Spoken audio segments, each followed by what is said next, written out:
Hello, this is Michael Wojcik with a City Council update for June 16th, 2014. Quite a storm we had tonight. I guess first of all, I'll be remiss not to mention it was 8 years ago today, June 16th, 2006, that Ariana McNamara was killed at the intersection of West Circle Drive and 3rd Avenue Northwest. Um, it was an intersection that was designed to be unsafe for pedestrians were never given any regard there.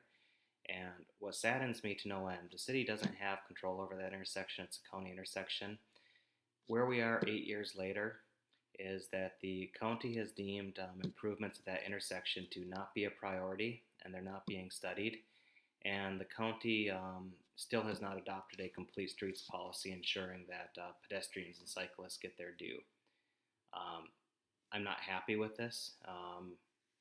And I think that we need to do better. And we know how to build safe roads, safe intersections, and we need to start doing that. Uh, on my way home, had to swing by and check out some neighbors' properties, see how they were handling the floodwaters and everything. And it looks like most of the places in my ward that I'm concerned about seem to be doing okay. So cross my fingers, hope that that continues. Um, with regards to the city council meeting, really only three things I'm going to talk about: the heritage preservation. The Preservation Commission recommended that we deem both the Kutsky and the Conley home as historic. We did designate the Kutsky home as historic. We did not designate the Conley home as historic, and I think that probably means that that home is going to be demolished. Both homes were economically feasible in their current uses from my standpoint. I don't think that I think everyone agreed the Kutsky house was historically significant. I actually think the Conley home was probably more significant, but that went down 5-2. Only Bilderbeck and I voted to support the preservation of that property. Um, you know, reading between the lines and everything that Dave Edmondson had to say, I think he would probably go about things a little bit differently today. I think that you know what he had hoped was going to happen just never happened, and I think that that's unfortunate. But that was the hand that we were dealt by the city council tonight, and I think that the Conley home, which on the outside isn't much to look at, but on the inside is just absolutely spectacular, will be going down. There was some discussion as to whether or not Conley actually lived there.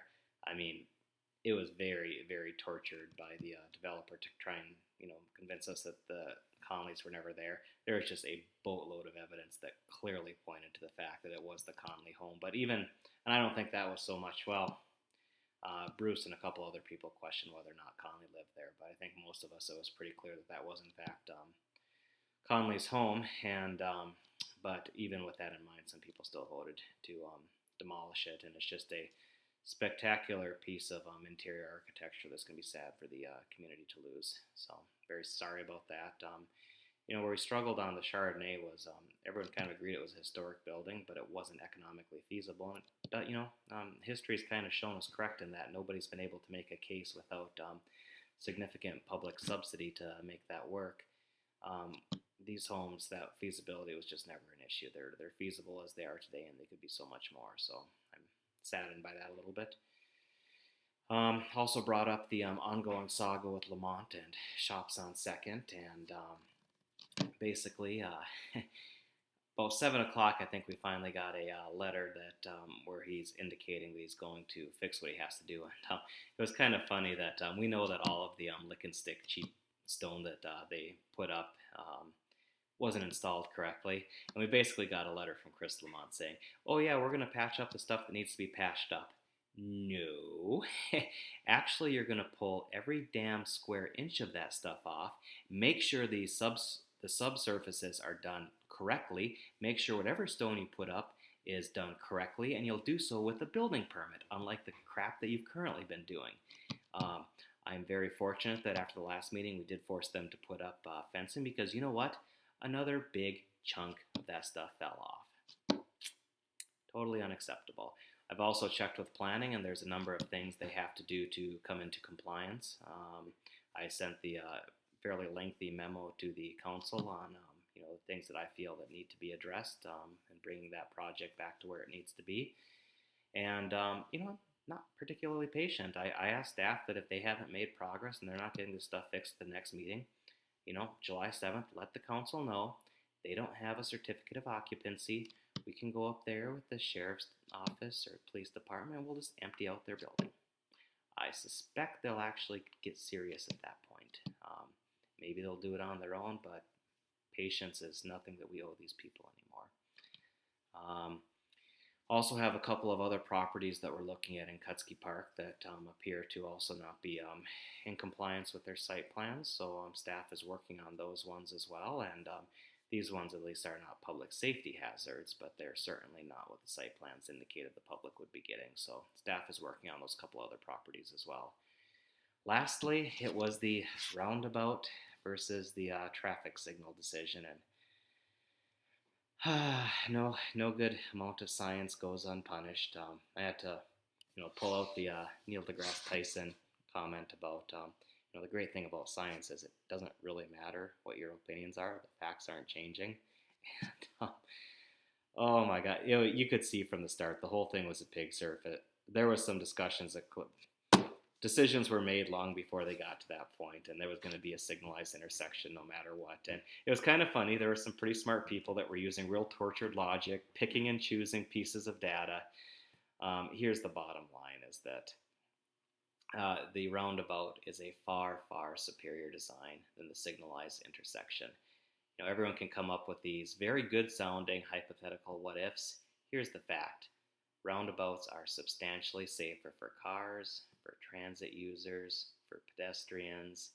They're significantly better for neighborhoods. They're better for efficiency. They reduce air pollution because of the issues with idling and stopping and starting. They save a tremendous amount of energy. The two-lane roundabout design can go up to 40,000 vehicle trips per day, which is far in excess of what we'll ever do there. Because of limitations with the turn lanes, it allows a higher level of development on the north. Now development's going to be constrained because of the signalized intersection. It costs less to operate and maintain it. It's better for stormwater runoff. Basically the advantage of the signalized intersection is that people are familiar with it. They're comfortable with it. Public safety should be number one, and the data is quite clear.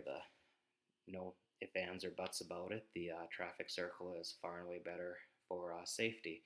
This isn't even a close comparison, but I haven't told you the other piece of information, and that's that the traffic circle costs $500,000 less. So what I said at the city council meeting is, imagine a $100 bill in my hand. Now imagine what would it be? It'd be 5,000 of those, I guess.